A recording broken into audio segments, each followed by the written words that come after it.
Салам достор, мен атым Сыймык. Сиздерге мен кыштакта бир күн аталышындагы аудио подкастымды угууну сунуштайм.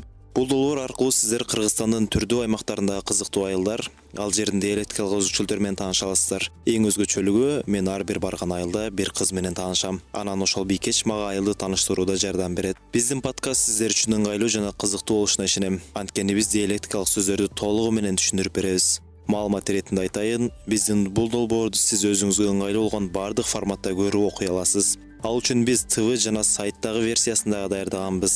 Аларды сиз биздин ТВ YouTube каналынан жана ынтымак чекит KG сайтынан кыштакта бир күн деп издесеңиз табасыз.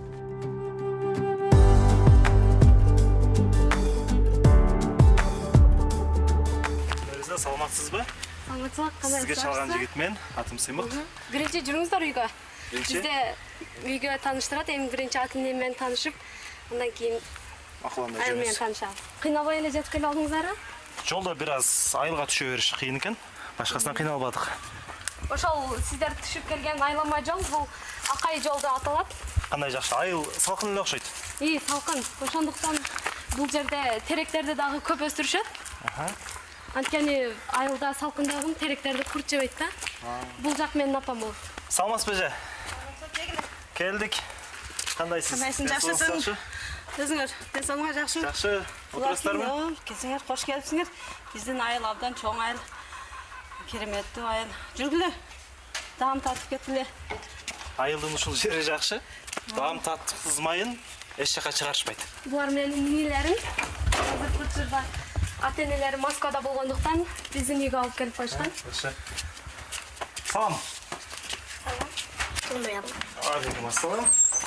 Бул жакта биз эгин-тегин менен жашайбыз. Эгин-тегиндерди эме кылабыз. Бул азыр картошка эккенбиз биздин үйдүн алдына. Картошка бул күн ысык болгон окшойт да, бир аз. Солушуп турат. Азырынча суу коюла элек да. Суу качан коюлуп баштайт? Бул эми коюлат да, 1-2 аптадан кийин. Жолду ысык жолдо келе бер. Муздак нерсе жагып атат. Жакар өткүлө.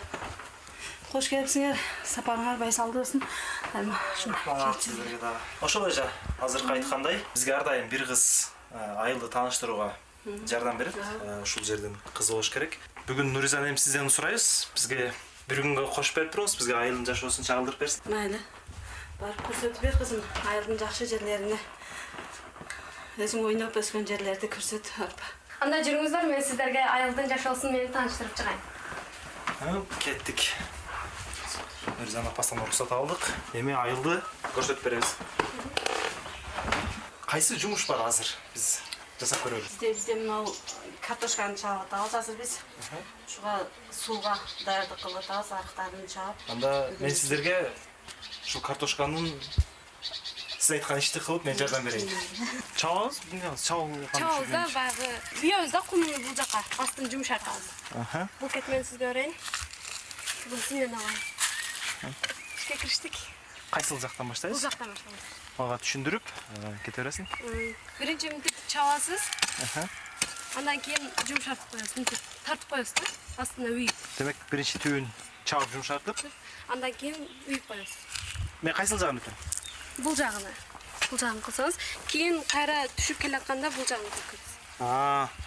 Экөөбүз бир эле катар кетсек болбойбу? Сымына биринчи түбүн жумшартабыз. Андан кийин тартып коебуз.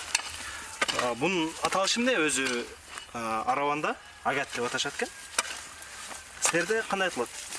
Бизде ушу чабык деп эле. Чабыз деп эле. Жок, мына турган. Жөөк. Пал дейт да? Пал дейт. Достор, бул жакта пал деп аташат экен. Биз буга чейин араванга барганбыз. Ал жакта агат деп аташат экен да. Мен сизге жанатан бери сиз деп кайрылып атам. Уруксат берсеңиз, мындан кийин сен деп эле кайрыла берейин, Макул. Картошка канча айдайсыздар өзү? Бир жол эмне? Пал алганда гана. Канча килограммга чейин эгесиңер? Килограммга салып көрбөппүз. Бизде өзүбүз эле иштетебиз да, сатпайбыз дагы. Ошого Канча ушун жерге карап эле кое бересиңер? Жерге карап эле көрөбүз. Тала жумуштарын бул жакта кимдер көбүрөөк кылат? Кыздарбы же балдардын жумушу деген? Бул жакта аралаш эле. Бизде кыздар, балдар деп бөлбөйт эч ким. Аралаш эле кыла беребиз бардыгыбыз. Ким бош болсо? Кыздардын ишин балдар кылып кете берет, балдардын ишин кыздар кылып кете берет. Негизи эле айыл эли эмне тиричилик кылышат, эмне жамбашат? Эгин тегин менен эгин эгишет көбүнчө. Сабиз, пияз жана айткандай. Анан эң негизги киреше булагым тамеки болуп саналат. Тамеки. Анан кийин курулуш материалдарына теректерди эгебиз. Бул жакта күн салкын болгондуктан теректерди курт жебейт, жакшы өсөт. Демек, салкында курт дагы түшпөйт экен. Анан бышык болот да, курт түшпөгөндөн кийин бышык болот. Биз жолдон да көрүп келдик. Айылда чындыгында ой тереген, жоон теректер өтө көп экен. Анан сыр ачылды, бул жак салкын болуп, курт түшпөй, теректер жакшы жетилет экен. Мен дагы бир жолу айтып коеюн. Биринчи, мунун түбүн жумшартабыз дагы. Андан кийин үстүнө топурак тартып коебуз. Бул картошка эмне үчүн керек? Бул суу кетиш үчүнбү? Суу жакшы кетет да. Астын жумшатканда астына суу тезирээк жетет да. Астын жумшатсак, астына суу жетпей калат да, картошка майда болуп калат. Жери кара топурак жумшак экен. Азот. Мына кошумча кошосуңар. Селитра салабыз. Селитра салынат. Жер ушундай. Анан көбүнчө малдын кыгын эле салабыз да. Органикалык жактан. Күзүндө кыгык таштайбыз дагы, анан жерди айдатып коебуз. Жазында дагы бир салып туруп, дагы айдатып коебуз, ошону менен. Жазда дагы башкадан айдап чыгасыңар. Салып дагы айдайбыз. Ал эмне үчүн күз айдаган жетпейби? Күздө эми баягы кар көп түшөт дагы мындай кургаш керек болот да жерчи. Жер тапка келет деп коет. Ошол табына келиш үчүн дагы бир жолдан айдайбыз. Күн аябай ысып атат. Негизи түш мезгилинде деле ушинтип иштей беребизби же эс алуу болобу? 12ге чейин иштейт.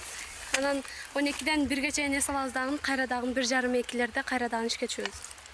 1,5-2де күн аябай ысык болот го? Бул жакта салкын эле болот. Анан сиз эми жол басып келгениңизге дагы ысыгыраак болуп атышат. Дайым салкын болот. Кышындасы кандай кышындасы? Кышындасы суук болот. Кышындасы суук, жайындасы салкын. Салкын. Жок, биз жакта ат жок да. Ат жок. Ат мурда багылган, эми азыркы учурда багылбайт. Негизи эле айыл боюнча ат жокпу? Жок, бирек эле кишиде бар. Бирек эле адамдарда. Анан азыркы учурда малдар дагы эми талага айдап жүгүргөнбүз да, жайлоого. Селик деген жайлоо бар. Кайсыл тарапта? Бул биздин үстүдөгү айылдан дагы жогоруда. Газ деген айыл бар биздин айылдын үстүндө. Малды бирөөлөргө бересиңер, багып беришет? Жок, жайлоого эле айдап коебуз. Өздөрү эле жүрө беришет? Өздөрү эле жүрө берет, анан күзүндөсү августта кайра айдап түшүп келет. Карышкыр же башка нерсе тийбейби? Жок, эме малдар көп болгондуктан тийбейт да. Кайсы бирин жешин билбей тийбейт окшойт. Анан карышкырлар деле аз. Демек карышкыр аз. Жокка эсеп эле. Тала жумушун кылып атабыз. Тала жумушуна негизи бул жакта балдар канча жаштан баштап аралашат? Бул жакта 6-7, 8, 9 класстарда. Демек Эң кичинеси 7, 8, 6 болот да. 14-15 жаштан баштап тала иштерине чыга башташат.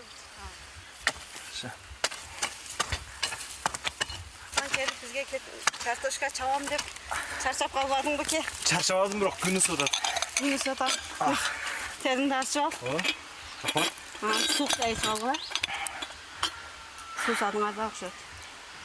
Суу саганда суук чай ичишет.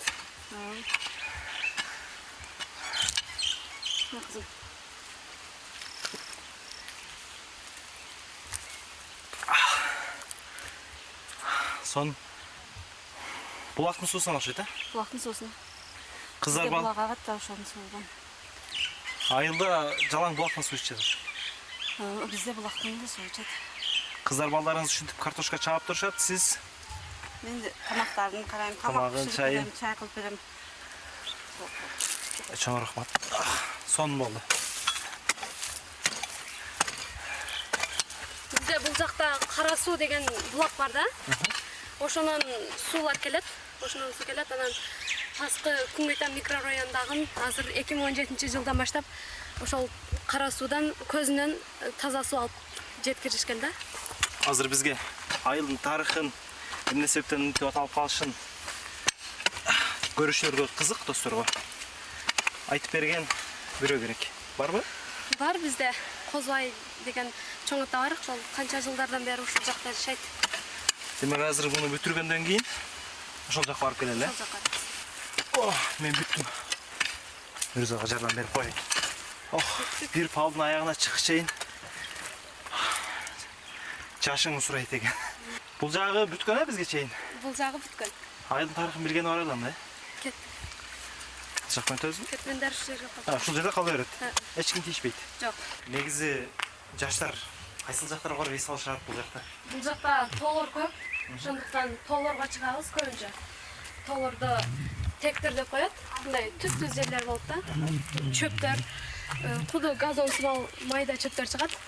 Ошол жерде чогулуп ойнойбуз, бийлейбиз дегендей. Дээрлик айылдын жаштарын баары ошол жакка барышат. Ошол жакка барышат. Андан башка клуб, бассейн деген нерселер барбы? Жок, андай нерселер жок. Анан жаш балдар арыктардан эле сулар тосуп алып бассейн кылып коюшат. Мен бир нерсени байкадым да, көчөдө дээрлик адам жоктой сезилип атат магачы. Азыркы учурда Москвага кетишкен көбүнчө. Бизде миграция аябай өнүгүп кеткен. 20 жаштан 50 жашка чейинки бардык жарандар, эркектер дагы, аялдар дагы эле Москвага кетет да. Москвага кетишет. Москвага кетет. Биз чоң атанын үйүнө жетейин деп калдыкпы? Мына бул жакта. Бул жактабы? Кире бересизби? Ачып кире берем. Мен Эжекей. башкача нерсе. Бул тамеки. Биздин айылдын эң негизги киреше булагы болуп эсептелинет. Мындан Тамеки. эң негизгиси. Түшүндүрөт, Бул азыр астын шыйдалап коюптур дейт. Шыйдалап? Шыйдалап дейт. Астындагы жалбырактарын алып салышат да. Астын бутап койгондо Шыйдалап койду. Аябай көп экен, Assalamu alaikum. Келдик. Кандайсыз? Иштериңиз денсаулыгыңыз жакшыбы? Жакшы. Атайын ош шаарынан келдик эле, Ынтымак телеканалынан Кыштакта бир күн деген программа. Шу атаңыз болсо керек. Айылдын тарыхын айтып берет деп Нуриза алып келди. Келгиле балдарым келгиле. Assalamu alaikum. Кандайсыз ата? Кандайсыз аба? Денсаулыгыңыз жакшыбы? Жакшыбы. Саламатсыздар. Нуриза сизге алып келди бизди. Жакшы. Согмент айылдын тарыхын айтып берет деп. Soğumet ayının tarihı, Soğumet ayının tarihi şudur. Endişeler soğuk resimler ve çok cevap veremem de. Ооба. Качан түптөлгөн, эмне себептен Согмент деп аталып калган? Soğumet atalışı ilgerden beri atalıp gelgen de. Bu eskiden gelecek adamın hiç kim bilmiyor atalıcını. Bana endi yakın bir kılımga yakın yaşap adam Soğumetli olup bilecek de. Мындай бир нерсеге байланыштырып койбойсуздарбы? Yok, onu da şu boydan gelecek de. Негизи кыргызча аталышпы бул Согмент? Kırgız atalışı da, Kırgız atalışı Soğumet. Канчанчы жылдардан баштап бул жерде элдер жашашат? Bir kılım, iki kılımga yaşap gelecek de. Yaşap gelecek de. Эмне менен тиричилик кылат эл өзү? El özü imtihançılık. Mal çarmacılıkta ağasın güvünden mal bakıp geliyor böyle. Tıkançılık. Yugöre get. Kardeşke get. Şimdi okat yiyecek var. Nereseydi get de var. Азыр биз кирип келе жатып жолдон башкача өсүмдүк көрдүк. Мен буга чейин аны көргөн эмесмин. О жашыл тамеки деди. Tamek ya. Tamek eyle. Tamek eyle. Кадимки эле тамекиби бул? İçe getirken tamek eyle. Nasbaydı. Нас. Бул. Nasbaydı tamek eyle. Муну көп дегишеби? Ay endi Ali Kudret taşını jetkenince gitti. Agorot'tan 12 kere olsun gitti. 12 kere vardı bana. Başka kayakına geçecek. Бул караш жолдору кандай? Bunun karaş, bunun daha kötü varsa halinde şimdi karaş yolu kadınkiler agatta agatta sayılıp çıkıyor. Çavlar, solat degende bir işi kötü. Каяка сатасыздар? Batkenge ağızlar, batken pazar var, atınca alsız. мурда менин энем болчу. Ошонун айтышы боюнча, энемдин айтышы боюнча азыр раматологко өтүп кетти. Бул жерде мурда Асказан деп бир дөбө бар. Ошол Асказандын айланасы бул Согмент айылы Жаңак Токой болгон деп эсептелинет. Анан ошол Жаңак Токойдун арасында самгар уруулары жашаган деп айтылып келет. Анан ошол самгар уруулары баягы кургакчылык болгон мезгилде бардыгы жаңгактар, жер жемиштер бардыгы солуп кургап топурак эле калган экен да. Анан ошол самгар уруулары бул Ташкенттин Хаджент аймагына көчүп кеткен, Тажикстанга. Анан Тажикстанга Хаджент аймагына көчүп кеткенден кийин бул жака Нойгут уруулары келип отурукташып, азыркы биз ушул Нойгут урууларынын урпактары болобуз. Анан ошонон баягы самгарлар жер деген жер деп самгар сөзү кийинчерээк Согмент болуп өзгөрүп кеткен деп. Бул тарыхый аталыш Согмент. Тарыхый. Анан дагы бир эмеси бул жерде Жерүңкүр деп бир үңкүр бар. Бул жерде мурда Кытайлар кен издеп келип, кен казып, анан ошол жерден баягы кен дегенди эме кылып, анан ошол жерден Согмент деп аталып калган деп Кытайлардын сөздөрүнөн калган деген дагы уламыштар бар. Сен ошончо маалыматты каяктан угуп жүрөсүң? Бул жерде менин энем негизи кары болгондагын, анан атамдагын көп жылдардан бери ушул ата бабаларыбыз жер деген жер болуп эсептелинет да. Ошол укумдан тукумга калган уламыш деп айтсак да болот. Демек Согмент башка сөздөн алынган экен да? Башка сөздөн алынган. Анан бул Согменттин 3 варианты бар да. Ошондуктан баягы үчүнчүсү бул суулуу бет деп, ошол кургакчылык болгон мезгилден кийин бул жерди суу каптап кеткен экен да. Ошондуктан суулуу бет деп, анан кийинчерээк өзгөрүлүп Согмент болуп кеткен деген уламыштар бар. Жакшы. Сиз дагы ушундай уламыштарды уктуңуз беле, же бул боюнча уккан эмессизби? Жок. Мен есімнен шығып қалған. Ұқсам қандыр мен есімнен шығып қалады да енді. Қарғаннан кейін еске тұрмайды екен. Макул, анда ден соңуңузду берсин, биз барайлы. Саламатчылық болсын. Айыл нерме таанышайлы. Батаңызды берсеңиз биз жақсы болды, өміріңіздің палуан болып, халықтың ынтымағы халықтың жақсылық жағаға жүрген жақсы болды адам болып. Аллах бар, сіздің да ден соңыңызды Қош берсин. келіпсіңер, барекелді, рахмат. Hoş geldiniz, жақсылар. Макул, рахмат. Өмүрүмдө көрбөгөн Насыбайдын тамекисин биринчи жолу көрдүм. Бул суу ошол булактан келет окшойт. Ошол булактан келет, булактын көзүнөн. Эми жаз келди, бирок жалбырактар мынтип саргайып жерге түшүп калды. Достор, бул жакка булактын башына жетиш үчүн канча метр калды дагы? 10-20 метрче бар. Бирок жол жаман болуп бузулуп кеттир, биз өтө турган. Бут кийимдер суу болот, буттарыбызда суу өтө муздак, сууга түшө албайбыз. Ошондуктан кайта берели, бирок суунун көптүгүн көрүп, бир чоң булак чыкканын көрүүгө болот. Азыр биз Мүрзөгө кетип атып, бирөөнүн коросун аралап өтөт экенбиз. Дагы тамеки бар экен. Жанагы шыйдалайм деген нерсени ушул жерде көрсөтүп берсең болот экен. Бул негизи эки эле жол чалыптыр. Анан эки жол чалгандан кийин шыйдалайт. Бизде мынтип эски жалбырактарын алып таштайт да. Ошондо бул шыйдалайт деген бутайт дегенби? Жок, бутайт эмес, эски жалбырактарын алып таштайбыз. Анан бутайт дегенде могул жалбырактардын ичинен мындай чыгат, өзү дагы путак. Путак деп коет, анан ошол путакты мынтип путап коебуз. Путап коебуз. Анан путабасак, бул путагыга саган бардык жер семирткичтерибиз путагыга кетип калат да, путагы өсүп, тамеки өзү өспөй, жалбырагы калың болбой жакшы болот. Бул жалбырак калың болсо жакшы болобу, Калың болсо, канча жалбырагы калың чоң болсо, ошончолук киласы дагы чоң болот да. Килосы, килограммы чоң болот экен. Канчадан сатылат булар? Булар 200дөн, анан 200дөн сатылат да, эң көп. Мен шыйдалап көрөйүн анда. Демек мен ылыйкы, эң ылыйкы бутагын алып койсом болот, Шыйдалаган болот. Шыйдалаган болот. Эгер үстүндөгү бутагын алсам, Алсаңыз болбойт, ал өспөй калат. өспөй калат. Ошол бойдон мындай өспөй калганды лареки деп коет. Лареки – туура эмес шыйдаланып, өспөй калган тамеки. Мынакей достор, биз болжол түрдө Настын тамекисинин кандай болушун көрсөтүп бердик. Мындан аркысын азырынча шыйдалаганга болбойт экен. Бир аз чоңоюш керек экен бул, ошентип айтышты. Биз күмбөз беле? Күмбөзгө барабыз. Күмбөздү көрөлү. Бул жак менен чыгып кетет окшойт. Бул башкача жыттанып атат. Уулуу эмеспи бул? Өлөсөм дейм. Тамаша жок, бул жыты өзү ушундай сасык болот да. Сасык бирок.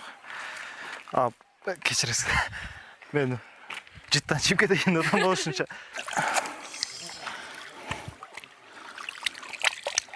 Bunun boyoğı da senge de okşaydı? Boyoğı. Жуғанда жашыл болып шығып өтеді. Бұл азырдағы жіті анша шыға элек. Өскеннен кейін жіті үстіңізге сіңіп қалып кірсеңіз. Сіңіп қал. Бұл жерде қанша жылдар өтіп кеткен дагы ошондуктан күмбөз анча сакталып калган эмес. Анан бул жерди элдер келип түл өткөрүп турушат. Ошондуктан бул жерди тосуп коюшкан. Ушундай таш дубалдар менен. Күмбөз өзү жок, жөн эле белгилеп коюшкан да. Жок, ушул жерде деп айтылат да. Ушул жерде айтып, бирок күмбөз жок. Заманбап кылып эле таш менен тосуп, үстүн шишперлеп коюп турат. Анан бул жерде Нарбато бийдин күмбөзү деп аталып калышынын себеби бул жерде Амирбеков Маматкасым деп бир киши болгон. 2000-жылы реставрацияланганда айылда ал кишинин 6-чы бубасы болгон да, атасы болгон дагы. Анан ошол жерде Нарбато бийдин күмбөзү деп айтылган. Анан Нарбато бийдин күмбөзү ушул жерде деп айтылган себеби бул жанагы Кокон хандыгындагы бий болгон. Анан Кокон хандыгынын дагы Кокон чебиндеги кирпичтер ушул жерден дагы табылган да, ошол күмбөздөн. Ошол табылган үчүн Ошондуктан Кокон хандыгындагы Нарбото бий деп айтылып калган. ылай дубалды көп колдонуп окшойсуңар, Ооба. Көбүнчө ылай таштардан, анткени бизде тоолор көп дагы, ошондуктан көбүнчө таштарды пайдаланабыз. Таш менен ылайды көп пайдаланышат. Мен ар бир айылга барганда эле сурайм негизичи. Азыр биз көчөдө эркин эле жүрөбүз. Бизге айылдын балдары мага кыр көрсөтүшпөйбү? Биздин айылдын кызы менен жүрөсүң деп. Жок. Андай нерселер жок. Жок, андай нерселер жок. Бул жака кеткен дагы жол бар экен. Бул жакта чек ара. Биз чек арага жакындап калдык. Мына 1-2 үй нары эле чек ара. Бул жакта кыздар канча жаштан турмушка чыгышат? Негизи эле коомчулукта ушу эрте турмушка чыгат деген. Бул жакта кыздардын каалоосуна эле жараша. Кээ бирөөлөр окууну бүтүп турмушка чыгат. Анан кээ бирөөлөр окууга барат. Азыркы учурда бизде окууга кеткен кыздар көп. Москвада, Японияда, Турцияда, Казакстанда окуп. Чет өлкөдө окуган жаштар көп. Мен үйлөнүп калсам кокус ушул айылдан. Эмне кылышым керек өзгөчөлүк? Эч кандай деле өзгөчөлүгү жок. Мындай кадимки эле салттар. Сен айтып берсең өзүңөр салттардан. Бизде келин күйөө келет, анан күйөө балдарды бир үйгө олтургузат, анан келинди бир үйгө олтургузат, анан жеңелер чыгып оюн уюштурушат. Атайын жеңелерге кандай оюн? Анан ар кандай эле кыздын атын табуу деп пиялаларды көмкөрүп коюшат дагы, анан ошол жерден кыздын атын табышат. Кайсы турмушка чыгып аткан келиндин атын табышабы? Ошонун атын табышат да. Анан эгер таппай калса, бир пияланы ачса, канча сом жазылган болсо, ошончо сом бериш керек болот да. Канча сомго чейин жазышат? Эң көп 1000 сомго чейин жазышат да. Анан чыгып кетип жатканда ата-энеси кары бир киши дуа берет, анан белине белибо байлашат. Келин менен күйөөнүн белине белибо байлашып, анан нанды коюп белине, анан кийин байлашат да. Анан мындай нандай ыйык үй бүлөңөр. Анан кийин белибодой бири-бириңерге мындай байлангыла дейт да. Калың бекем болсун. Калың кандай болду? Калың ошол сураганга жараша эле. Болжол менен 200 миң, 100 миң, 120 миң, 150 миң деп. 200 миңге жетеби, жетпейби? Жетет. 200 миңге чейин сырттан, башка жактан келин аласыңар да туурабы? Алар келген аларга шпаргалка болсун. Айтып берсең, келиндер эмне кылыш керек? Келиндер келгенден кийин мындай эртең менен туруп көчө шыпырыш керек да. Өзүнүн коргонуна, анан кошунасынын үйүнүн алдындагы шыпырып коет. Эртең менен турган жаңы келин да. Өзүнүн үйүн коросун эмес, кошунасына шыпырыш керек. Мындай үйлөр жакын жайланышкандыктан кошунасындагы көчөсүн шыпырып коюш керек да. Эртең менен турганда анан ошондо кошунасы жакшы келин экен деп коет. Демек келинди ошентип баалашат. Баалап коюшат. Ачечү. Айылдын ортосунда бир нерсе бар экен. Ошол асказан дөңсөз. Асказан? Асказан. Жана мен айткан самгар уруулары жашаган аймак. Согменттин аталышынын келип чыгышында тиешеси бар. Ошол дөңсөз. Дөңсөз ушул, Асказан дедим. Асказан. Формасы окшошпу? Асказан, ашказан. Мындай казанды асып, мындай эме кылып койгондой да. Казанды аскандай да? Аскандай да, ошондой. Согменттин аталышы ушудан келип чыккан, Ошондон келип чыккан. Рахмат. Айыл боюнча жакшы маалыматтарды айтып бердиң. Айыл эли эмне менен тиричилик кылат. Бардыгын дээрлик билип алдык. Сен барып үйүңө таштап, апаңа таштап, ана биз кетели. Рахмат сага. Өтө сонун маалыматтарды бердиң. Китепти көп окуганың, бардык нерсең билинип турат. Келечекте өзүң каалаган кесиптин ээси бол. Ошентип биздин сапарыбыз аягына чыкты. Кийинки серия мындан да кызыктуу болот. Анткени биз сиз менен Баткен облусунун Ширеш айылынан жолугабыз.